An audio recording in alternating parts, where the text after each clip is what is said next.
So as you see here is a cotton picker, and the cotton picker goes and it pulls the fibers from the bolls and puts it back in there, and the module that it'll put it in is like a big round bale. Those round bales weigh approximately 4,000 pounds when they're finished. They're wrapped in a plastic wrap, and as you can see at the end of the row, or when as often as they can, or when they build another bale, the one on the back that's sitting on the pedestal will be dropped. Most of the time it's at the end of the field, so they're easily stacked, and so the module truck can come get it.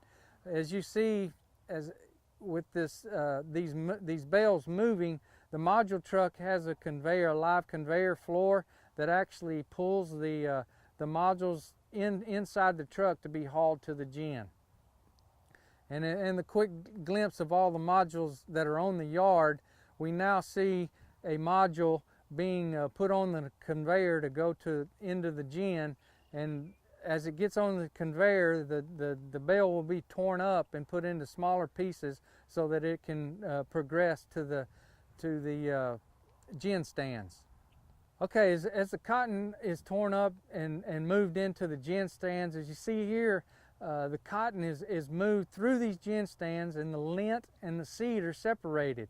The seed falls one place, the trash goes another, and the fiber goes toward the press. As you see here, this is a big pile of the gin trash that comes out to be used in different things. In this other picture, you see this cottonseed that is in the seed house, and it will be taken to be used in cattle feeds or sent to a press mill to get the oil and the hulls.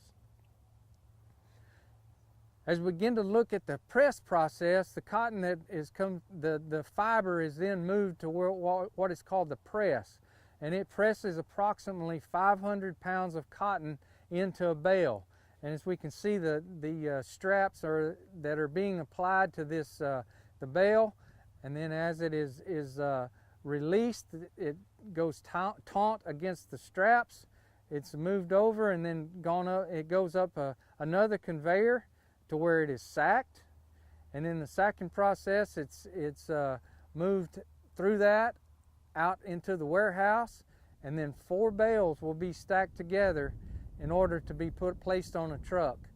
As we see the driver here, he does not make a mistake when he knocks the 4 bales over, but as you will see in the next photo or the next piece, that's the way that those bales will be stacked into the truck, headed to the textile mill or to the warehouse where they'll be housed until sold.